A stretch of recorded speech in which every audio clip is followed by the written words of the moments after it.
Boa tarde. Boa tarde. Que a paz, o amor, a alegria do Evangelho de Jesus esteja conosco nesta tarde, nos inspirando, nos dando a força para essas reflexões deste momento. Antes de começar a palestra, eu queria falar um pouco sobre o programa Ponto de Vista, que eu tenho todas as quintas-feiras às 20 horas no canal Espiritualidade e também no meu site, antenormorais.com.br, onde é possível encontrar outras palestras.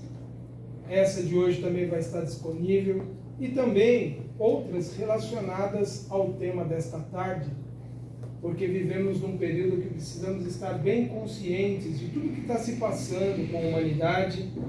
Falamos no mês de julho sobre um assunto que é antecedente deste, que era quando nós falamos de uma passagem do Evangelho, daqui um pouco eu trago ela, em que Jesus fala sobre esses momentos que nós vivemos agora. E hoje nós temos a palestra Com Ardente Amor, que é a continuidade daquilo que Jesus falou quando o nosso amor, quando o nosso coração esfriasse, nesse período justamente que vivemos agora, que ficou conhecido no meio espírita como de transição planetária, que já estamos falando ou ouvimos falar dele desde o século XIX, e que não é coincidência que ele ocorra no período também que grande parte da cristandade aguarda um novo mundo. Nós no Espiritismo não temos aquela visão clássica que tem no cristianismo, um momento em que as coisas vão ser definitivas para a humanidade, em que haverá uma perda de uma parcela da humanidade para sempre e outra continuará no paraíso. A doutrina espírita nos esclarece que tudo na natureza é processo, que tudo na criação divina é processo de transformação, de renovação, e que essa renovação que a humanidade também passa também está submetida a essa grande lei de que gradualmente cada um possa ir se tornando um pouco melhor para esse mundo do futuro. Por isso que no Espiritismo nós não falamos de fim dos tempos, de uma destruição, e às vezes até a forma como as pessoas apresentam, né, criando um certo temor, uma ameaça de que nós poderemos então sermos banidos da Terra e ter que sofrer muito. Parece que meio que querendo despertar em nós aqueles antigos temores que nós tínhamos quando se falava de fim do mundo, quando estávamos ainda filiados àquelas ideias antigas que os cristãos até hoje mantêm, de imaginar que Deus, sendo puro amor, sendo amor perfeito, poderia preterir uma parte dos seus filhos. E há pessoas que buscam, às vezes, até a letra do Evangelho para negar que uma parte da humanidade seja filha de Deus. Querem criar alguns tipos de rótulos, como dizendo, esse é criatura, aquele é filho. Porque buscam um entendimento, muitas vezes, apegado à letra, sem sentir a profundidade, o espírito verdadeiro das lições do Cristo. Então, nós não temos essa visão tradicional de que a humanidade vai ser destruída, de que uma parcela dela vai ser castigada eternamente. Nada disso faz sentido quando nós pensamos em amor. Mas ele é necessário ser compreendido, porque o amor nos requer sempre algo que talvez nós não estejamos ainda entendendo muito bem o que é. Então, para que possamos entender nesses dias que nós vivemos, com todas essas mudanças que certamente estarão acontecendo de modo mais intenso nos próximos tempos, e aqui não vai nenhum tipo de profecia, nenhuma dessas que as pessoas ficam divulgando, inclusive no meio espírita, fixando datas rígidas, elas não existem. Porque é difícil imaginar que Deus determinaria prazos pelo nosso calendário terreno, que é uma mera convenção humana, de determinar ciclos em torno do Sol, como os nossos ciclos de anos. É estranho a gente pensar que Deus estaria submetido a esse tipo de calendário que nós inventamos para a nossa organização terrena. Aliás, o tempo para o espírito não existe. Não existe para as realidades superiores de vida essa noção que nós temos de tempo, de eras. Por isso que é uma ilusão a gente querer determinar prazos assim rígidos. E por mais respeitáveis que sejam as pessoas que disseram, por mais que se diga que fulano ou ciclano disse, eles deram apenas algum parâmetro, alguma ideia do que poderia ser. Mesmo porque nós temos ouvido falar de transformações que pareciam iminentes desde o final do século passado, em que a humanidade entraria num novo estágio, muito melhor do que ela vivia, mas parece que isso não se concretizou no século XIX. O século XX também foi apontado como um século promissor, que haveria transformações absurdas, o homem seria talvez mais feliz na Terra, e mesmo assim não se consolidou. Entendemos que há um processo em que cada um está sendo aguardado dentro do seu tempo, dentro das suas possibilidades, dentro de uma expectativa que existe do mundo espiritual para todos nós, de que o nosso melhor possa surgir em algum momento. E as leis divinas regulam de forma muito adequada tudo isso. Então não há prazo, gente, definitivo, irrevogável, não há esse determinismo que muitas vezes queremos fazer pensar. Mas que há mudanças, há. Quando elas serão, exatamente em que momento, ninguém sabe. Aliás, Jesus falou disso em certa ocasião. Quando seria esse momento definitivo de transformação, somente o Pai sabia. Então ficou muito claro que fixar datas é algo bem complicado. Mas por que nós achamos que nós estamos vivendo nesse momento, nesse período dessa transformação, em que o mundo terreno aqui, o nosso planeta Terra, deixará de ser um mundo de provas e expiações para se tornar um mundo de regeneração? Os sinais dos tempos são muito claros. Falamos disso então nessa palestra que desenvolvemos aqui, e foi lá no dia, acho que foi no mês de julho, foi ali no dia 19 de julho, ali eu não enxergo direito, em que nós falamos bem sobre isso, exploramos bem o texto do Evangelho, e hoje nós vamos continuar.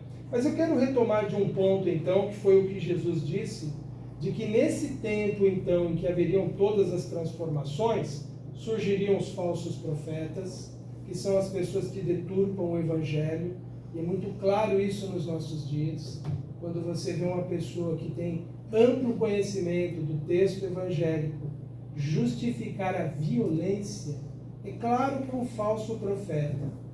Não é uma pessoa maldosa, não é uma pessoa que tem má intenção, é um irmão profundamente enganado. E qualquer um de nós seremos falsos profetas quando a gente tentar distorcer a ideia do amor, justificando a violência. E é importante a gente entender isso, porque toda a pregação de Jesus e toda a recomendação que Ele nos deu é que sempre nos amássemos, sempre. Então qualquer coisa que se distanciar disso, estamos nos tornando falsos profetas para nós mesmos e para os outros. E Jesus também fala sobre isso nesse sermão, que esses falsos profetas enganarão a muitos. E basta a gente ver o que se passa nos nossos dias, em que mais e mais pessoas vão aderindo a essas ideias de violência, de supremacia de um povo sobre o outro com o uso da força. É evidente esse período que nós estamos passando. E por se multiplicar a iniquidade, quer dizer, o não cumprimento da justiça de acordo com a lei divina, o amor de muitos esfriará. E é exatamente isso que se passa com milhões de pessoas que, conhecendo a mensagem do Evangelho, não conservam esse amor intenso pela vida, pelos seres humanos, pelo planeta, e em muitos momentos permitem que sentimentos antagônicos ao bem determinem o seu modo de falar, de pensar e de agir. Então o amor que se esfria é exatamente isso que nós vemos no mundo se tornando indiferente à dor e o sofrimento, não só humano, mas a dor e sofrimento de toda a vida que habita este planeta. Então quando nós somos insensíveis é o amor que esfriou. O tema da nossa palestra, que é o ardente amor, é um chamado que não foi feito por mim, foi feito por um seguidor do Cristo, que, percebendo momentos graves de transformação que determinada comunidade cristã passaria, faz esse chamado novamente, de que se vivesse intensamente o amor, de que se vivesse intensamente aqueles momentos que estavam ali passando com um sentimento realmente verdadeiro daqueles que compreenderam o Evangelho e que não se adaptassem, não se ajustassem às conveniências do mundo naquela época. Então eu quero trazer para vocês as reflexões que o apóstolo Pedro trouxe na sua carta que ele escreveu para os cristãos que viviam numa região que é o que hoje nós conhecemos a Turquia. Naquela época conhecida como Anatólia, ela tinha várias regiões ali que eram conhecidas então como aqui Ponto, Galácia, Capadócia, Ásia e Bitínia. Toda essa região então aqui existiam pequenas comunidades cristãs que eram os núcleos nascentes do cristianismo nessa região do mundo. Não eram igrejas como hoje nós vemos, quando nós pesquisamos sobre esses locais e falam que elas têm 1000 anos, que elas têm mais de 1500 anos. Essas pequenas comunidades cristãs, elas eram na verdade agrupamentos familiares. Eram os amigos, as pessoas de uma família que cultuavam o Evangelho em espírito e verdade. Ainda não havia toda a criação de toda aquela paramentação, de todo aquele ritual. Não existia ainda a construção de templos específicos. O templo era a própria comunidade. É uma noção que se perdeu no cristianismo. Hoje, quando a gente fala de igreja, normalmente a gente está pensando em prédio. Mas a essência do que é igreja é o quê? É a comunidade, é o conjunto de pessoas que seguem o ensinamento de Jesus. Por isso que na hora que nós estamos aqui, envolvidos nesse espírito do cristianismo autêntico, verdadeiro, nós também somos igreja do Cristo. Embora os nossos irmãos não nos recebam dessa forma, os nossos irmãos cristãos das outras denominações, mas quando nós nos envolvemos na mensagem do Evangelho e a vivemos, nós somos parte da igreja do Cristo. Porque a igreja não é templo, é a comunidade, é o conjunto das pessoas que seguem os ideais, os valores, os princípios. Nós não usamos no meio espírita essa terminologia, que é para não criar mais confusões, para não criar mais disputas religiosas, porque não faria sentido, porque o termo acabou se perdendo com o tempo e se revestiu de ideias que já não representam a sua essência verdadeira. A essência verdadeira de igreja é comunidade daqueles que seguem verdadeiramente o Cristo. E aí a pergunta que sempre nós, como espíritas, nos fazemos: temos verdadeiramente Jesus por mestre? Temos verdadeiramente Jesus por aquele que é o condutor da nossa evolução? Seguimos de fato os seus princípios?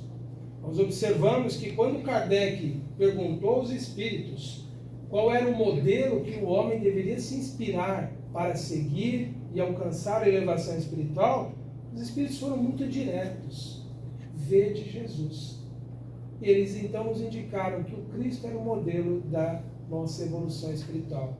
Eram os seus ensinamentos que nos guiariam.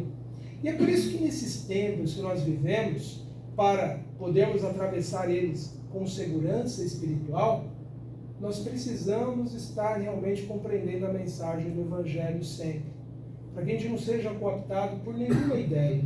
E sobretudo para as decisões que nós, como povo, teremos que realizar dentro dos próximos meses.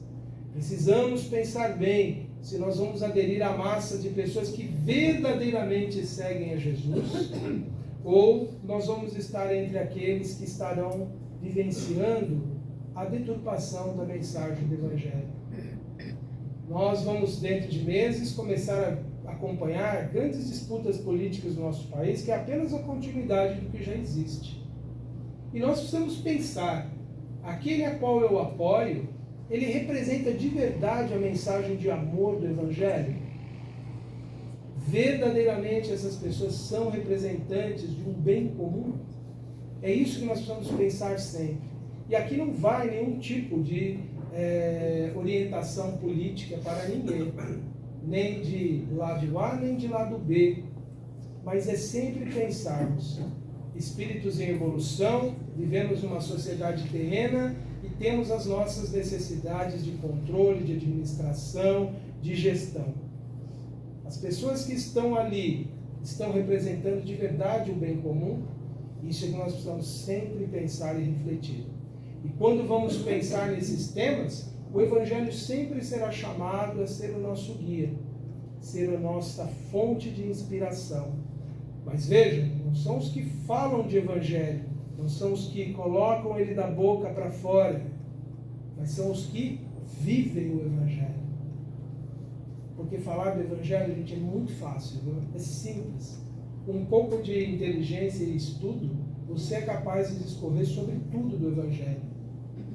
Mas falar transbordando do que vai do seu coração e viver no dia a dia a mensagem do Evangelho é o maior desafio que nós temos.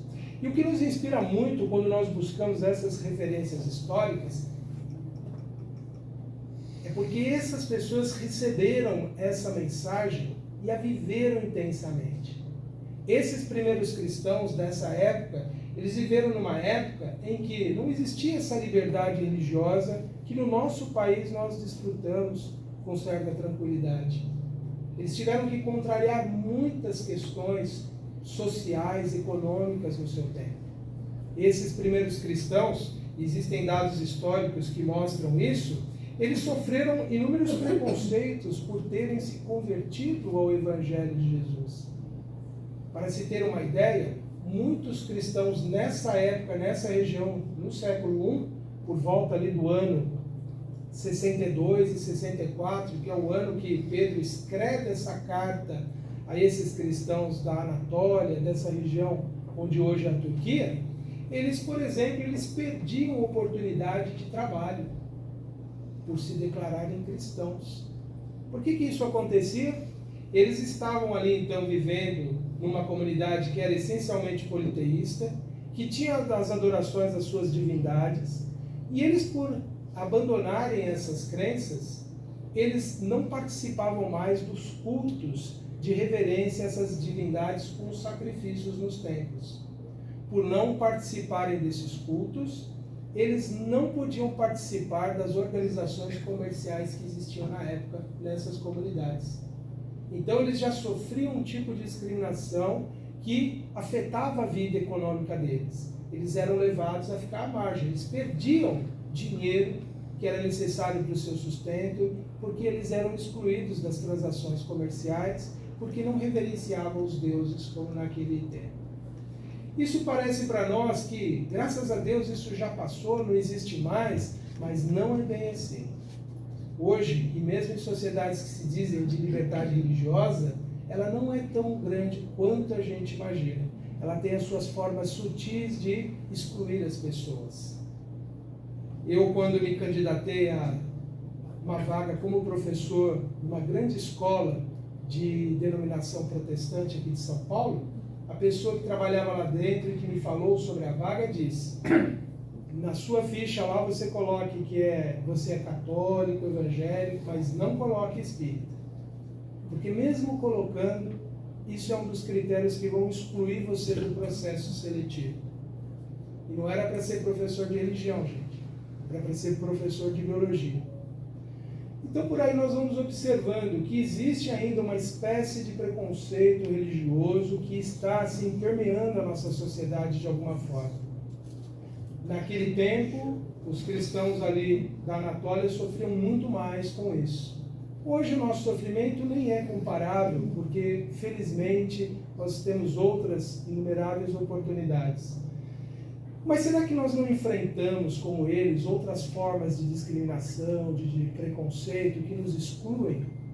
Será que muitas vezes, não pelo rótulo, mas pela essência daquilo que nós acreditamos e tentamos seguir, será que nós não somos excluídos, muitas vezes, da sociedade? Então, muitas das situações que nós vamos ouvir hoje, do que essas pessoas viveram, elas não mudaram tanto assim para a humanidade no presente. Elas ainda estão presentes, só que revestidas de outras formas, talvez mais sutis, não tão agressivas, mas elas permanecem presentes para a humanidade como um todo. Agora, se a gente for estender além do nosso país, em lugares onde não há liberdade religiosa, nós vamos ver que as consequências para você aderir a uma ideia diferente do que é o da maioria é muito mais severo. não chega com frequência a nós, mas existem comunidades de cristãos em várias partes do mundo que sofrem forte perseguição e são excluídos socialmente, são atacados por serem cristãos. Isso revela que ainda existe no espírito humano essa tendência de excluir o outro, porque o outro crê de modo diferente, e trazendo para a nossa realidade cultural, social do nosso país, talvez nós estejamos excluindo as pessoas não mais só por religião, mas por outros posicionamentos, por outras condutas que as pessoas assumem. Eu acompanho muito o debate e a divulgação do que existe sobre o veganismo, a alimentação desprovida de sofrimento animal. E quando a gente vê as críticas que as pessoas fazem a esse movimento, parece que é uma crítica revestida de profundo preconceito, porque o indivíduo ele não consegue aceitar que outra pessoa rejeite a sua forma de alimentação tradicional, que é muito forte na nossa cultura por uma questão mesmo de tradição, de hábitos, e não por uma verdade real nutricional. Então nós vemos que nesse debate existe muitas vezes o atacar, a querer menosprezar o valor das pessoas que adotam uma alimentação que não envolve o sofrimento de outros seres. E se a gente for ficar elencando aqui exemplos, nós traremos um interminável número de exemplos de discriminações que acontecem. Então nós vemos que o mundo do presente, ele não mudou tanto nesses 2000 anos. Muito daquilo que a humanidade carregava no tempo do Cristo, no tempo da sua mensagem, ele ainda é muito forte, muito presente em nós. E aí cabe-nos a reflexão. Estamos dedicando todo o trabalho para superar isso mesmo? Ou todo o nosso empenho, toda a nossa força, para realmente a gente se despojar de preconceitos, de formas de rejeição do próximo? Quando a gente fala de amor ao próximo, será que a gente ama ele ao ponto de aceitar que ele tem opiniões, pensamentos divergentes do nosso? Porque a gente pode estar pensando que a gente está sabendo o que é o amor, mas enquanto a gente rejeita alguém porque ela pensa diferente, nós não chegamos no nível do amor ainda. Nós ainda não entendemos o que Jesus quis dizer com amai-vos uns aos outros. Quando Pedro, então, vai atender a esses cristãos com a sua carta, exortando, incentivando eles a se manterem firmes nos ensinamentos de Jesus, a não desistirem, a não permitir que aquele início que eles fizeram de implantação do cristianismo nas suas vidas se perdesse, ele retoma sistematicamente as lições de Jesus e enfatiza a importância de que esse amor fosse muito intenso. É o que ele diz num dos trechos dessa sua carta, então, quando ele diz assim, tende antes de tudo ardente amor uns para com os outros, porque o amor cobre a multidão de pecados. Quando ele fala desse ardente amor, ele está falando de que não é só o sentimento da boca para fora, não é só algo que nós dizemos, eu amo o próximo, eu aceito a diversidade, eu aceito as pessoas como elas são. Será que eu amo de verdade a ponto de aceitar aquele que me é antagônico? Aquele que pensa de forma completamente divergente da minha, completamente oposta? Será que eu sou capaz de, num diálogo com alguém, quando ela me coloca ideias que são contrárias ao que eu acredito, continuar tendo um sentimento verdadeiramente fraterno? E nós sabemos dentro de nós o que se passa quando alguém vem num embate ideológico nos expor algo que é contrário ao que nós pensamos. Qual o tipo de emoção que nós temos? Isso pode nos revelar muito sobre quem nós de fato somos espiritualmente.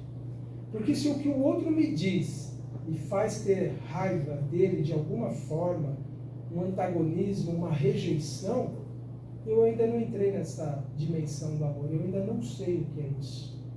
Eu ainda estou para entender o que é esse amor.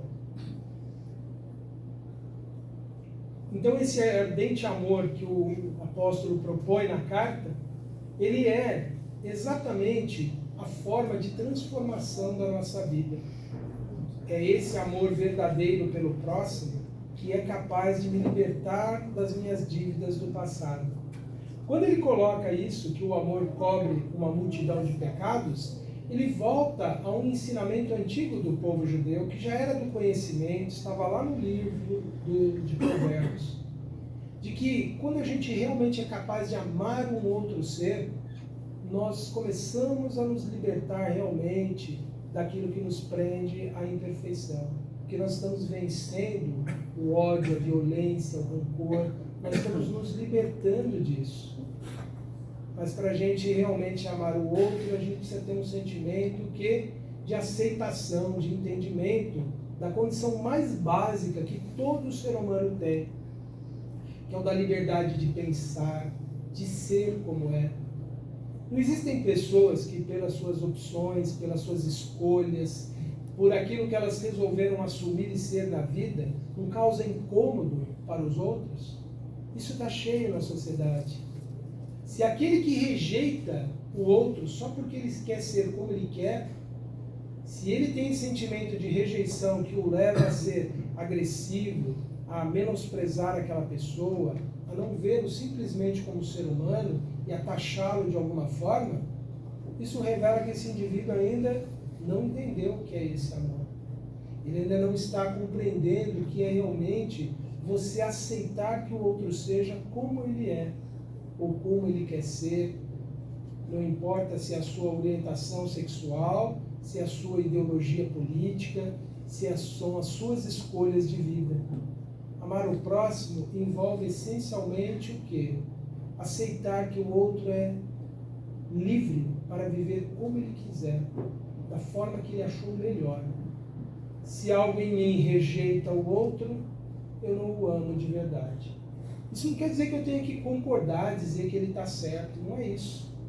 Porque eu posso conceber o que eu quiser para a minha vida, eu posso considerar que uma atitude talvez não seja ideal para o espírito em evolução, mas eu não tenho o direito de feri-lo, de magoá-lo, de agredi-lo, de separá-lo, de discriminá-lo, de rejeitá-lo, por ele ter uma conduta que para mim não é adequada, mas para o outro talvez ela esteja ajustada.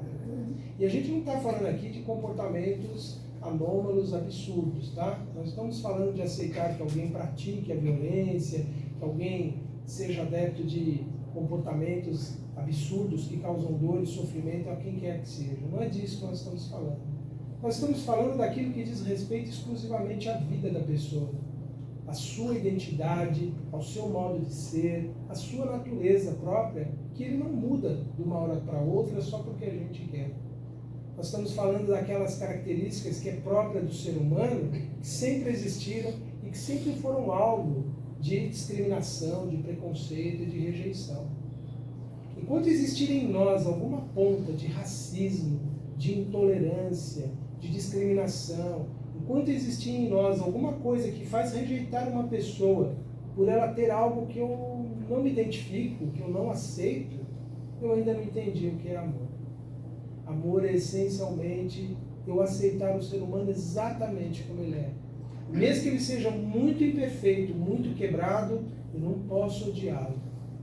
Eu não posso ter rejeição a ele. Porque a essência do amor, ela envolve também perdão. Então, quando ele chama essa comunidade que ia passar por muitos desafios, porque a partir desse período da carta, por volta ali do ano 64, começam perseguições sistemáticas aos cristãos, institucionalizadas pelos poderes, pelas pessoas que detinham o poder público na época.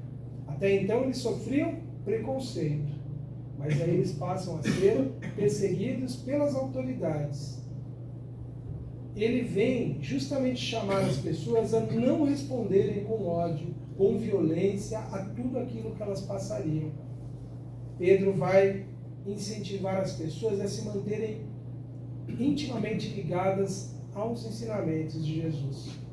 E é algo profundamente válido para os nossos dias.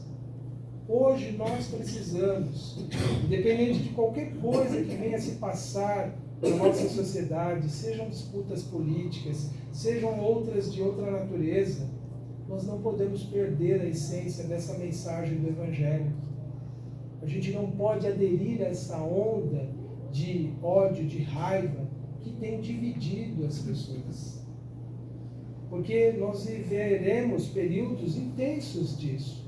Já temos hoje isso implantado na sociedade.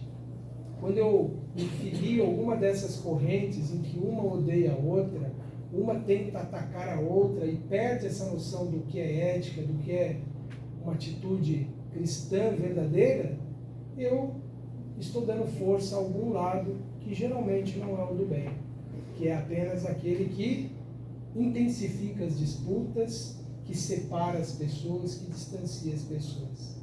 Por isso, se eu quiser realmente aproveitar esse período que nós estamos vivendo para a evolução, eu posso ter a minha ideia, eu posso ter a minha opção de natureza política que eu quiser, mas eu não posso apoiar a violência, a raiva, o rancor, a vingança. Eu não posso apoiar aquilo que é contrário ao bem comum, porque senão não estarei vivenciando verdadeiramente a mensagem do Evangelho.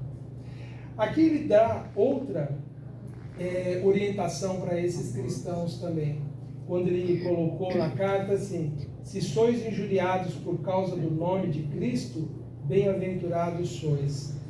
Isso parece que é apenas um rótulo, né? Eu sou cristão e eu sofro discriminação por ser cristão. Mas muitas vezes nós não vamos ser injuriados ou vamos ser zombados, alguém vai nos atacar porque nós nos dizemos espíritas ou cristãos. Mas eles vão atacar muitas vezes o nosso modo de ser. Nós vamos ser questionados pelas escolhas que nós fazemos. E nós sofreremos, por parte das pessoas, esse tipo de rejeição. Às vezes as pessoas cobram assim: por que você fica em cima do muro? Por que não pula por um dos lados dessa grande disputa que está na sociedade? Não tem muro nessa disputa. O que tem são pessoas se engalfinhando e se destruindo.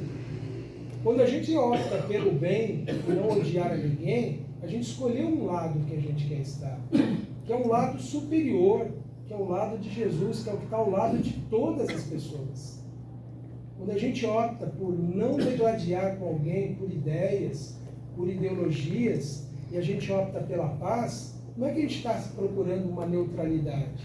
A gente está sendo positivo no sentido de dizer: não precisamos dessa disputa ideológica, não precisamos nos degladiar porque pensamos de forma diferente, porque eu acho que determinado grupo ou outro está mais alinhado com um bem comum do que o outro. Eu não preciso entrar numa disputa com ninguém, eu não preciso discutir nem brigar com ninguém. Quando ele nos coloca isso, sois injuriados por nome do Cristo, não é porque nós estamos dizendo eu sou assim porque eu sou cristão ou sou espírita. Porque mais do que dizer é ter a atitude. Nós seremos nos nossos dias injuriados por termos uma atitude pacifista, por termos uma atitude do bem. Mas se nós estamos nesse caminho, nós somos bem-aventurados porque fizemos a boa escolha. Fizemos a escolha daqueles que preservam e querem a paz coletiva, e não os que querem a destruição, imaginando que dela emergirá uma nova ordem para o bem de todos. Se nós vermos a história da humanidade, nós vamos ver todos os que guerrearam para estabelecer a paz e venceram, eles não conseguiram estabelecer a paz. Eles apenas perpetuaram o quê? Sistemas de opressão. Porque aquilo que surge em meio à violência não pode gerar paz. Veja todas as revoluções sangrentas, os regimes que elas implantaram. Não foram regimes realmente amorosos, pacificadores. Só mudou o detentor do poder. Só mudou o opressor. Porque as pessoas estavam, na verdade, não manifestando um desejo íntimo, interno, verdadeiro, pelo bem. Mas era o seu ego que queria colocá-los em destaque e como líderes e como governantes. A verdadeira revolução que trará esse mundo de regeneração que nós queremos no futuro é a regeneração da paz, da harmonia, da concórdia, da união entre as pessoas que pensam diferente, de pessoas que têm ideias diferentes poderem conversar sorrindo, discordando apenas no plano das ideias e não emocionalmente discordantes. Pedro também recomendou àquelas pessoas de que se revestissem de humildade uns para com os outros, Porque Deus resiste aos soberbos, mas dá graça aos humildes. Porque muitas vezes o que leva as pessoas às contendas, às disputas, é uma ideia de orgulho, por eu não poder ter a minha ideia superada pela do meu adversário. E como eu não acredito em determinada ideologia, eu tenho que sustentá-la o tempo todo. Eu tenho que manter ali firme a minha convicção, porque eu tenho medo de pegar e dizer: desculpa, eu estava errado nesse posicionamento. Eu, quando apoiei que um Estado riquíssimo, detentor de armas poderosíssimas, jogasse bombas em cima de pessoas indefesas a pretexto de matar terroristas, eu me enganei sobre aquilo. O que nos leva a sustentar, às vezes, essa convicção apoiando a violência é o nosso orgulho, de achar que o outro podia e tinha esse direito. O que muitas vezes nos leva a aderir a essas ideologias é exatamente o orgulho, de a gente não poder dizer: olha, eu me enganei naquele momento ao avaliar aquela situação, eu estava errado. Então é por isso que ele diz para eles, naquele tempo do século I, a humildade é o que nos dá graça perante Deus, é o que nos dá favor perante Deus, é o que nos aproxima de Deus. É a gente ser capaz de perceber que se apoiamos o errado por um tempo, eu não preciso continuar apoiando ele por orgulho. Eu posso dizer: estive errado até hoje, agora que eu descobri que estava errado. Porque nós podemos e seremos muitas vezes enganados por pessoas, por ideologias, por todo tipo de situação. E ser verdadeiramente cristão é você reconhecer que você erra, que você falha e que você pode mudar de opinião sempre em favor do bem comum. Eu não preciso ficar preso a nenhum ponto de vista. Isso é uma das coisas que mais cria um obstáculo ao nosso progresso. É a gente ficar apegado a ideias e não se libertar delas. Não conseguir dizer: olha, eu vou mudar a minha forma de pensar. E essa inflexibilidade que nós temos de não querer que os outros mudem de opinião, né? Achar que alguém que mude de opinião ele está demonstrando ser fraco, na verdade é mais uma vez essa ideia de orgulho, de acreditar que a gente sempre tem a primeira ideia que vem é a certa. Isso é pretensão de se achar, então, muito sábio. Outra recomendação importante que o apóstolo deu a eles foi essa: olha, Cristo padeceu por vós, deixando-vos exemplo para que sigais as suas pisadas, o qual não cometeu pecado, nem na sua boca se achou engano, o qual injuriado não injuriava, e padecendo não ameaçava, mas entregava-se àqueles que julgam justamente. Aqui ele está chamando a atenção das pessoas de que elas não usassem em nenhum momento, né, a sua dor, o seu sofrimento, como justificativa de se vingar de ninguém, de usar da mesma força e da mesma violência em resposta à violência recebida. Na verdade, que cada um, então, ao passar pela sua prova, pela sua dor, não crie dor e sofrimento para o outro como forma de vingança. Porque Jesus, sendo perfeito, sendo um Espírito que tinha toda a autoridade de revidar, ele não o fez. Ele nos dava essa indicação, de que nós não podemos usar as mesmas situações que as pessoas nos criaram para responder ao que elas nos fizeram. É aquela simplificação que a gente fez. A gente paga o mal com o bem, e não o mal com o mal. Eu não posso responder a quem me agrediu, a quem me feriu, com algo equivalente ao que ele fez. Nunca por vingança. Posso me proteger, posso até cobrar o meu direito na justiça humana, terrena, por isso que existem essas instituições, mas eu mesmo não posso me vingar, jamais. Porque se eu fizer isso, eu estarei muito distante desse modelo de evolução que os Espíritos nos indicaram. Outra coisa que ele nos falou nessa carta, eu digo nos falou porque ela, embora seja revestida de uma linguagem muito daquela época, de quase 2000 anos, ela é muito pertinente para os nossos dias. Ela diz assim: olha, como filhos obedientes, não vos conformeis com as concupiscências que antes tinhais na vossa ignorância, mas, começando aquele que vos chamou, sede vós também santos em toda a vossa maneira de viver. Nós ouvimos muito no Espiritismo falar sobre renovação, reforma íntima, transformação, e ao longo do tempo essa ideia meio que se acomoda dentro de nós. E velhos hábitos vão sendo mantidos por nós. Velhas atitudes, comportamentos, tendências, certos pensamentos, meio que a gente entra numa fase de acomodação, se permite a vivermos. A recomendação do apóstolo é: não se permita ser essa pessoa que você foi até o momento que você descobriu que precisava mudar. Não cultive aquilo que é inferior e que você já reconheceu que é inferior. Vamos pegar uma coisa simples, que eu acho que aqui nunca ninguém exerceu na vida: a maledicência, né? Falar mal de alguém. Vamos pensar nisso. Uma vez que a gente aprendeu que a palavra é poderosa, que eu tenho que amar o próximo, que eu não posso mentir, será que eu posso continuar sendo maledicente? Será que eu posso me permitir na minha vida um comportamento desse? Uma vez que eu entendi que isso não é adequado para a minha vida, eu não posso me permitir isso mais. É disso que ele está falando. Mas não é só maledicência. É muita coisa. É tudo que envolve o nosso comportamento em relação ao próximo e em relação a nós mesmos. Um hábito nosso, um comportamento nosso que não afete o próximo, mas afete o nosso equilíbrio espiritual, ele deve ser mantido por nós, uma vez que nós aprendemos que aquilo é contra a nossa evolução. Eu não posso me acomodar. Eu tenho que procurar ajuda para vencer isso que está me prendendo à minha imperfeição. Então, se tem algo que eu já percebi que não é bom para mim espiritualmente, eu preciso me libertar, eu não posso me conformar e dizer: um dia eu vou mudar isso.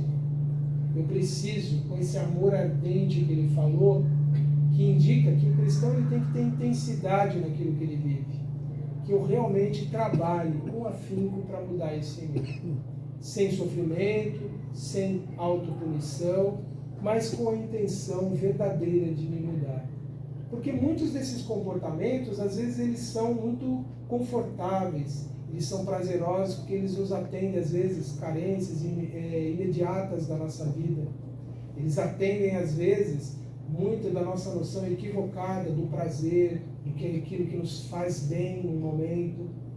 Mas se nós já reconhecemos que algo não é bom para nós como espíritos, nós precisamos trabalhar intensamente para modificar. E é isso que ele nos recomenda nessa parte. E aqui no finalzinho ele fala, não no final da carta, mas no final dessa seleção que eu trouxe para a gente refletir, ele fala: olha, lançando sobre ele toda a vossa ansiedade, porque ele tem cuidado de vós. Esse ele que ele está falando aqui foi falha minha, eu tinha que ter colocado ele em maiúsculo.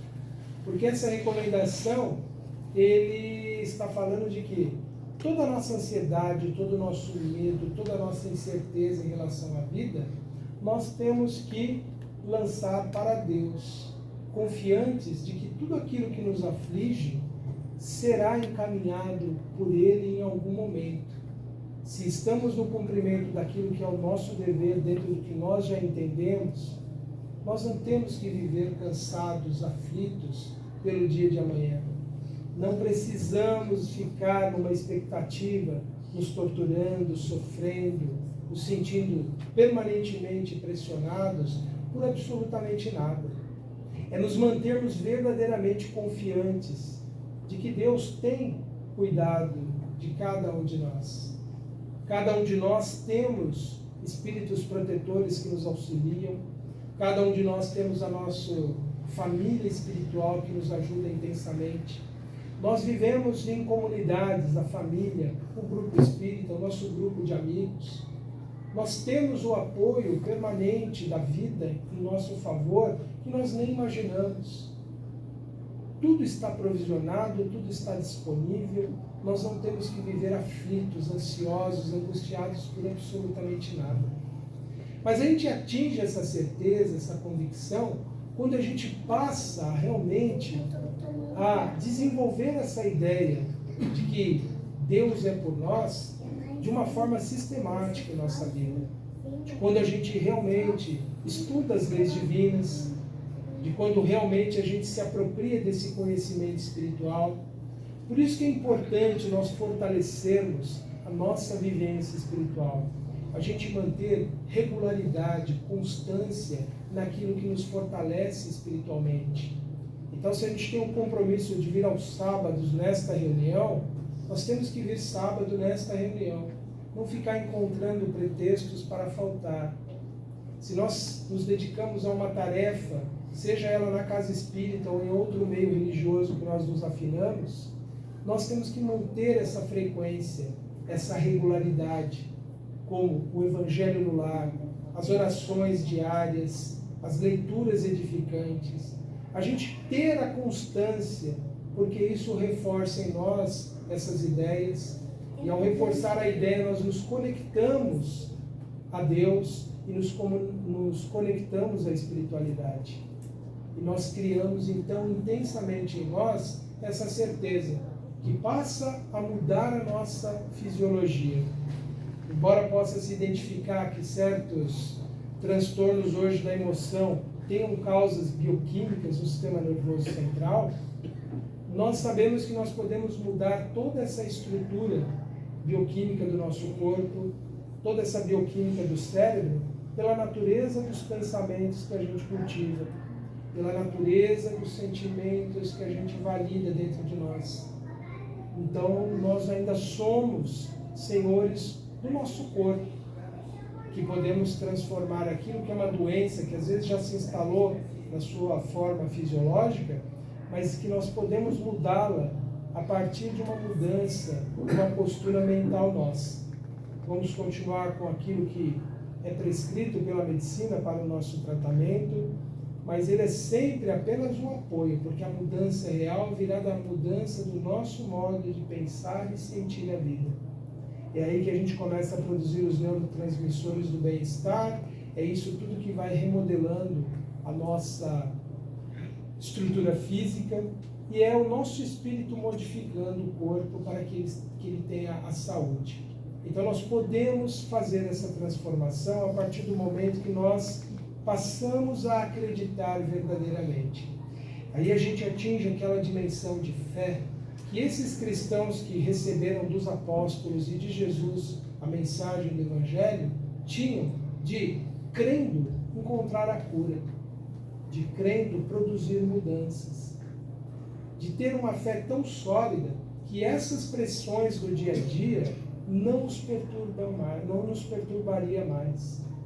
Nós atingiremos aquela fé vigorosa que levou os mártires aos círculos ali de martírio, de forma a estarem contentes de terminarem a vida deles sem abandonarem as suas convicções, de tão profundas que elas eram. Nós podemos todos alcançar esse nível de entendimento se a gente viver ardentemente esse amor que nós aprendemos com o Evangelho. Se a gente não se permitir ser arrastado por essa onda que nós vivemos, de tantas cobranças, de tantas pressões, que nem são devidas. Muitos estão sobrecarregados, aflitos, com muitas demandas profissionais, sociais, compromissos inúmeros, e nem necessitariam estar submetidos a tudo isso. Porque muitas vezes nós nos permitimos, por uma série de ilusões, a sermos engolidos por essa onda que vem da sociedade, de uma série de imposições do consumo, uma série de imposições culturais, que obrigam o ser humano a ser algo como um produto, que ele tem que se tornar aquilo porque alguém está pedindo, alguém tem demanda por aquilo. Nós temos que ser aquilo que realmente nos faz plenos, felizes. E nós vamos encontrar essa definição onde? Só no nosso mundo interior, só no nosso íntimo. Não tem receita, não tem modelo para dizer o que é o ideal para cada pessoa, a não ser ela própria. E ela encontra isso quando ela está em comunhão com as leis divinas, quando ela está em harmonia com a ordem que rege a vida, os planetas, o universo. A gente é capaz de ter certezas que nos dão uma força inabalável quando nós encontramos essa paz de espírito que se alcança por essa nossa busca, esse nosso anseio, a nossa constância e a nossa dedicação em elevar o nosso pensamento. Por isso que cada momento de prece é um momento decisivo em nossas vidas. Cada momento de oração é um momento que nós temos que nos entregar com esse ardente amor que o apóstolo falou e viver intensamente, convictos de que Deus é por nós, que Ele cuida de nós e que aquilo que nós mais precisamos chegará. Não aquilo que nós queremos, não aquilo que nós nos iludimos como sendo ideal, mas aquilo que realmente é necessário para nós. Então, com essas ideias, nós encerramos essa parte expositiva e eu espero que todos tenham nelas inspirações para buscarem essas mudanças, esse fortalecimento, para que a gente seja cada vez mais essa igreja do Cristo, não na forma de templos, não na forma de condutas, de rituais, mas na essência mais profunda, daquele que vive essa mensagem poderosa do Evangelho. Muito obrigado a todos. Tinha tudo aquilo para falar e não deu tempo. Vamos então, neste momento, em agradecimento a Deus, a Jesus, aos bons espíritos amigos tão generosos,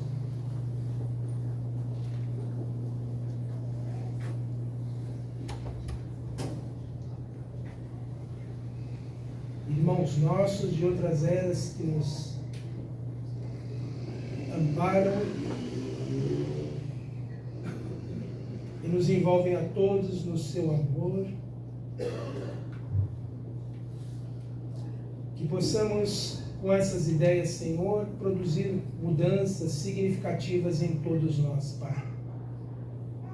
Nós desejamos muito, Senhor, a nossa transformação para o bem, de vivermos os dias com paz, com alegria, na certeza que somos amparados e sustentados pelo vosso amor, Senhor, que se expressa no mundo a partir da boa vontade de todos os seres que criastes.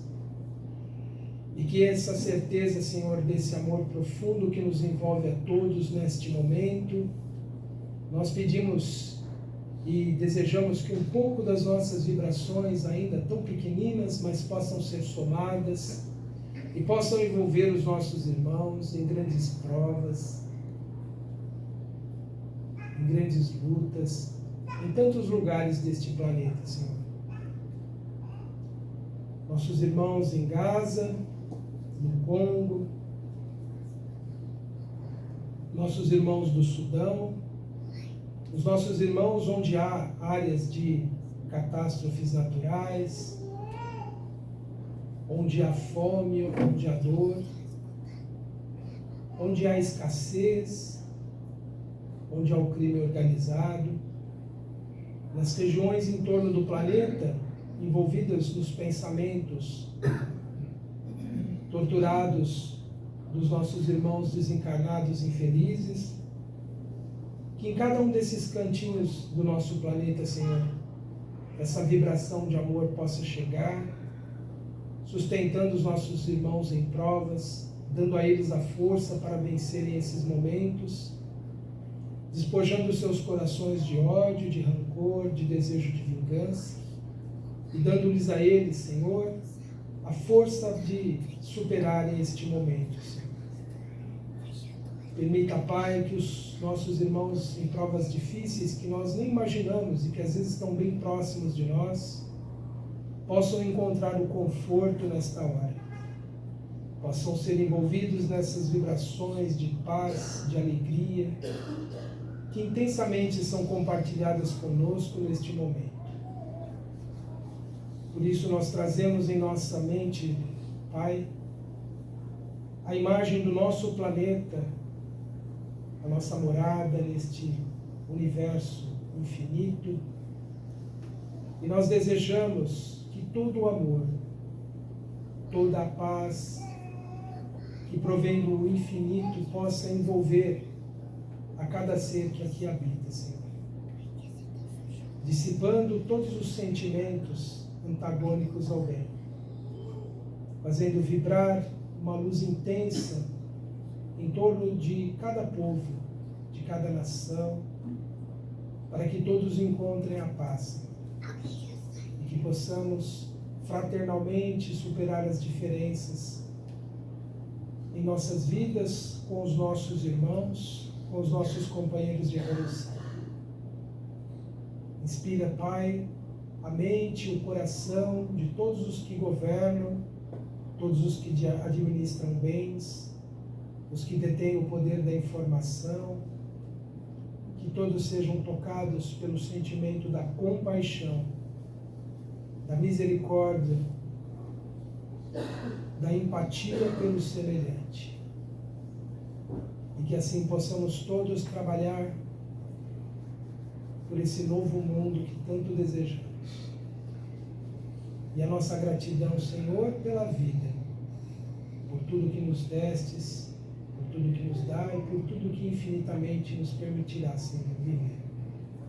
Obrigado, Pai, por tudo.